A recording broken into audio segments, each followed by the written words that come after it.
Well, the Crown Pastoral Land Reform Bill proposes to amend the Crown Pastoral Land Act 1998 and the Land Act, which goes back to 1948, which will see the end of 10-year review and redesign the partnership between Crown and High Country leasehold farmers.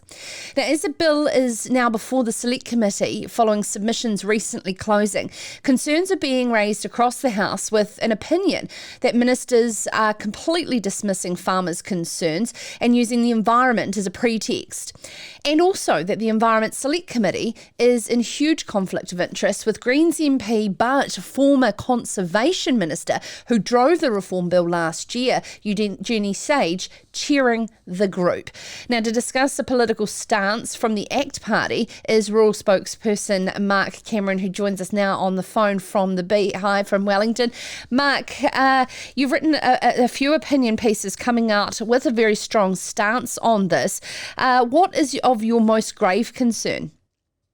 Oh, look, hi, Sarah. I think more than anything, the simple fact is that these farmers have a huge sense of community.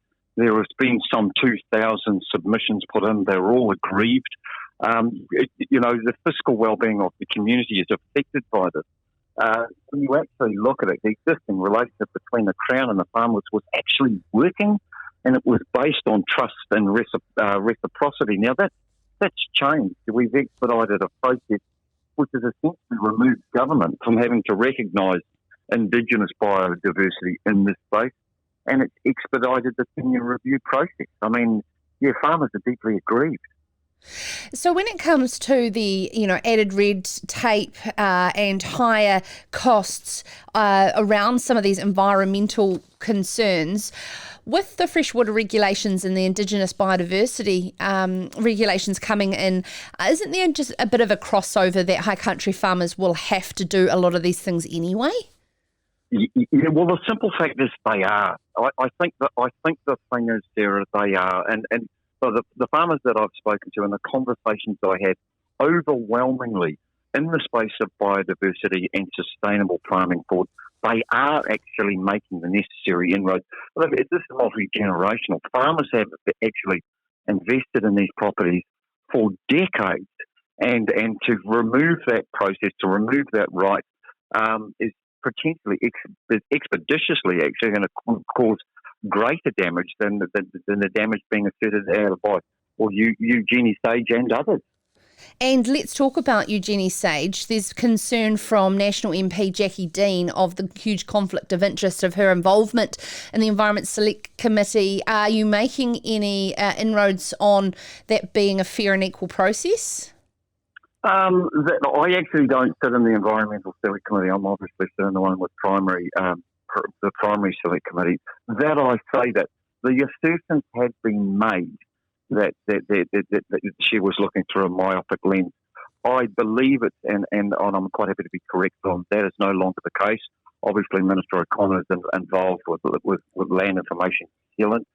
That process forward, I think, just if I can go off on a tangent quickly, there's 60% of the Mackenzie country that's held up in dock land. So why are we having these conversations when so much has been done to mitigate the environmental concerns, notwithstanding this gives government and the Commissioner of Land Access the control of how they use the land? I mean, this is done. Yes, and I do need to note that we have reached out to both Conservation Minister Kiri Allen and, of course, Land Information Minister Damien O'Connor to appear on this particular program, which of both they couldn't. So to acknowledge that they would have had the right of reply on their perspective, but were too busy to join us. And thank you, Mark, very much for coming on board. The Commissioner of Crown Lands, there's been a call for him to lose his job. What were your thoughts on that? Oh, look, I'll be quite candid. I can't speak to that. I don't know enough of the intricacies as I acclimate to all of this. But what I would say, on its face, I think there are many farmers that are aggrieved. I don't like, as I sit here in the vein of the political landscape, looking at it not myopically across the board, that the Commissioner of Land has that type of control over land use.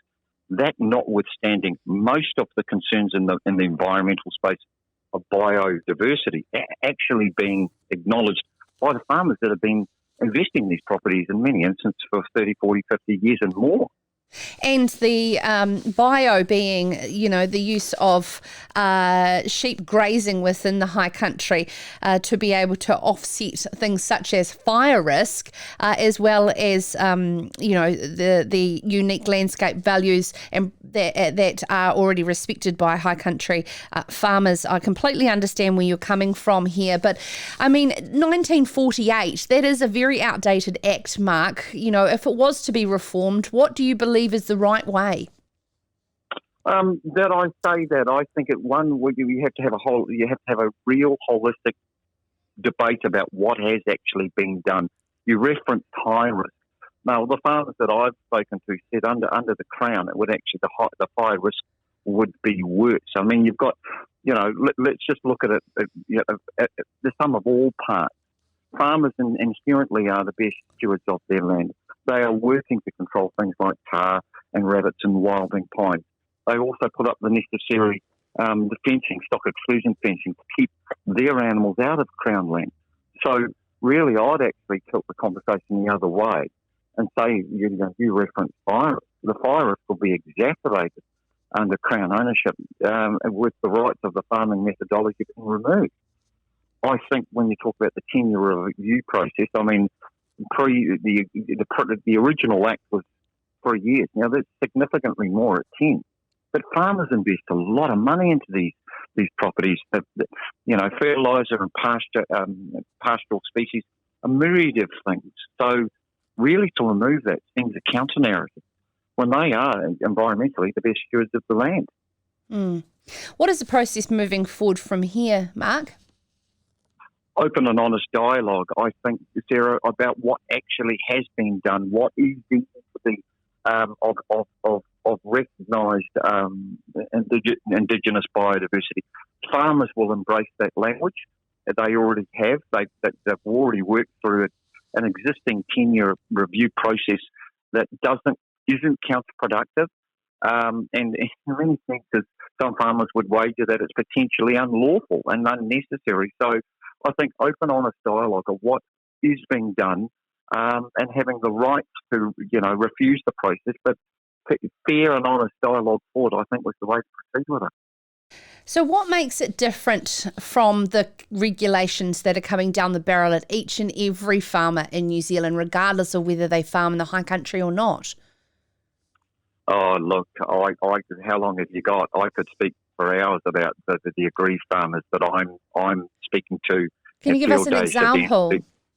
Oh, look, whether it's zero, fair and honest recognition, of on-farm sequestration in the space of the fresh water down in the deep south, saying, hey, look, we've got environmental plans in place.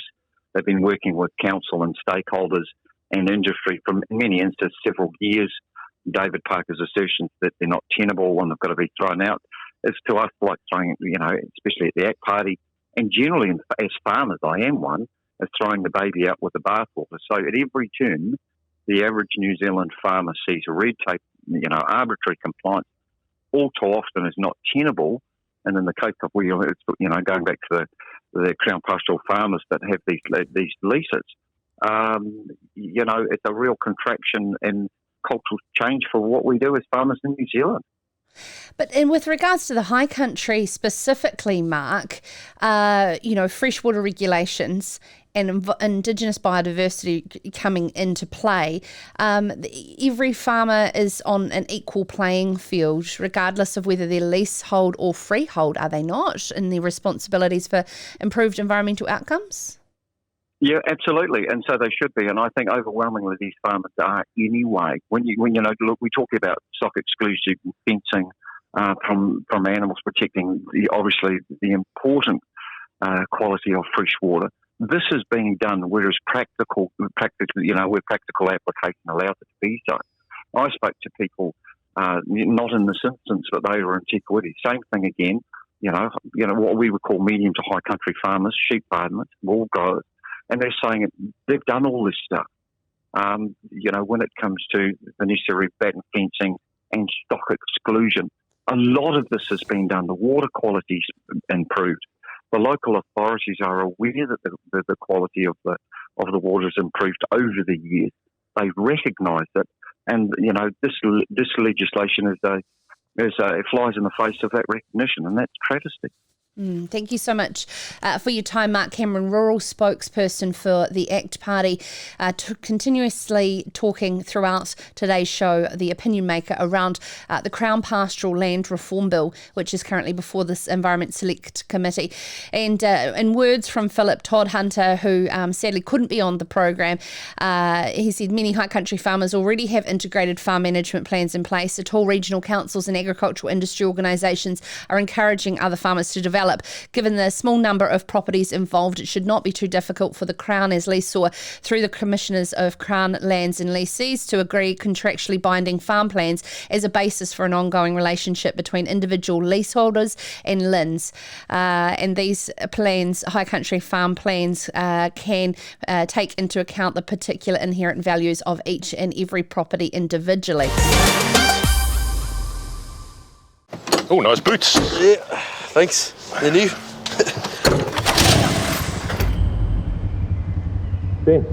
Ben, you alright? Oh, yeah, sorry, mate. Just meerkatting pretty hard, eh?